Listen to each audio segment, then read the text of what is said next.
Adapun identifikasi resiko.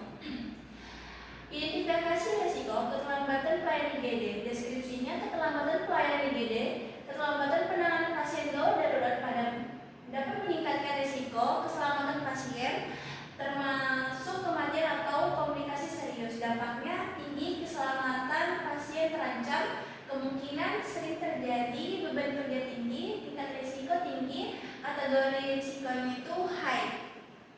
Yang kedua, identifikasi risikonya, kerusakan mesin CT scan, penundaan diagnosa akibat kerusakan peralatan radiologi, menghambat pengambilan keputusan medis dan menurunkan mutu layanan. Dampaknya sedang, pengaruh pada diagnosa dan waktu layanan, kemungkinan kadang terjadi tergantung perawatan alat. Tingkat risikonya itu sedang, kategorinya itu medium. Yang ketiga, identifikasi risikonya, kekurangan APD saat wabah flu. Deskripsinya, tidak tersedianya APD berisiko menyebabkan penularan infeksi pada tenaga kesehatan dan pasien lain, mengganggu keberlangsungan pelayanan. Dampaknya tuh tinggi, ancaman bagi keselamatan petugas dan pasien, kemungkinan mungkin terjadi tergantung stok dan manajemen logistik.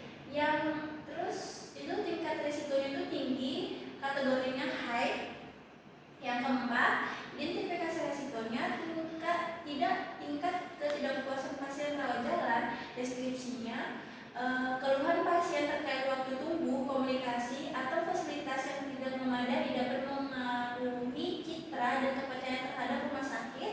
Dampaknya rendah, tidak langsung berdampak pada keselamatan. Kemungkinannya itu cukup sering terjadi, tergantung mutu layanan. Tingkat risikonya itu rendah, kategorinya itu risikonya itu low. Adapun di sini analisis matrik biaya versus risiko. Terus itu di sini prioritas utama kasus pertama, keterlambatan pelayanan IGD, tindakan korektif, risiko tinggi, biaya rendah. Kasus kedua, kekurangan APD saat wabah flu, prioritas tinggi, risiko tinggi, biaya sedang. Terus kasus ketiga, kerusakan mesin CT scan, pertimbangan cost benefit itu sedang. Yang keempat, ketidakpuasan pasien rawat jalan, pertimbangan terbatas itu rendah.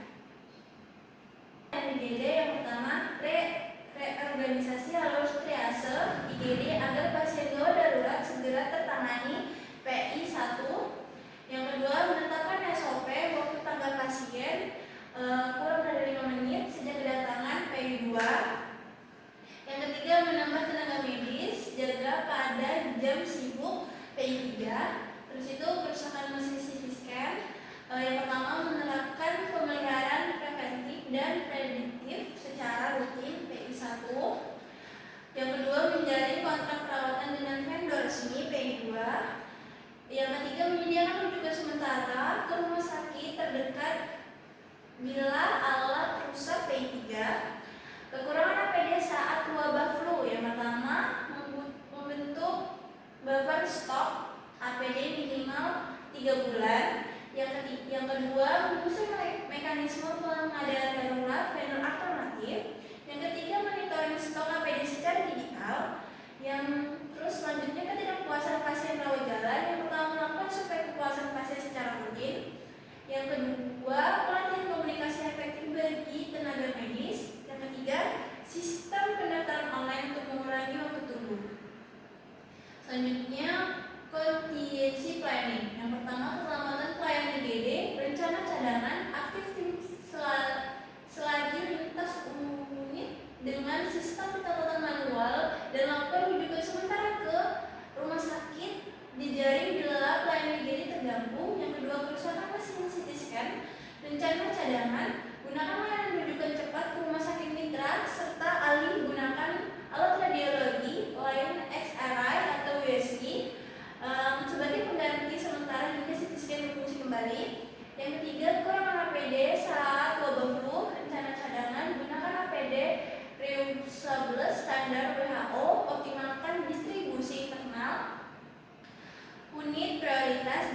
dan ajukan bantuan darurat ke Dinas Kesehatan atau BNPB bila stok habis.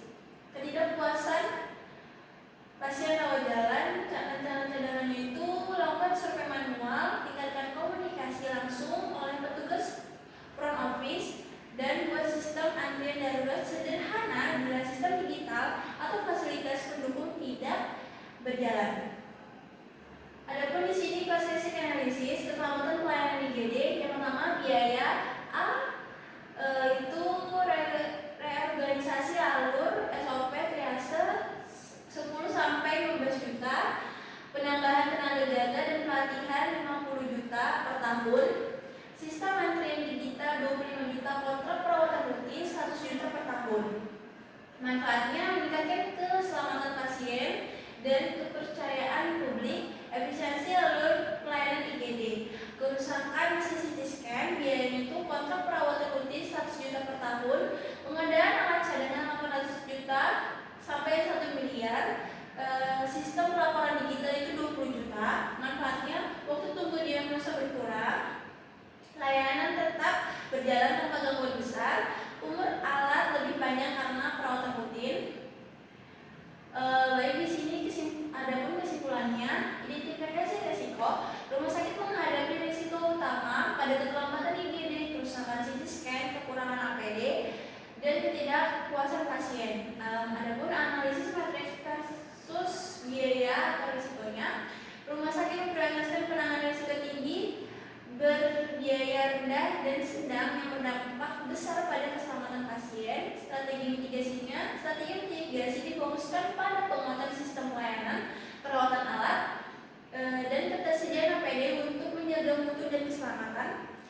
Di sini kontingensi planning itu rencana cadangan disiapkan agar pelayanan tetap berjalan saat terjadi gangguan operasional. Cost risk analysis itu analisis biaya risiko menunjukkan investasi perbaikan layanan dinilai cost efektif karena meningkatkan keselamatan dan efisiensi rumah sakit. Terima kasih atas presentasi saya. Saya akhiri. Wabillahi taufiq wal hidayah. Wassalamualaikum warahmatullahi wabarakatuh.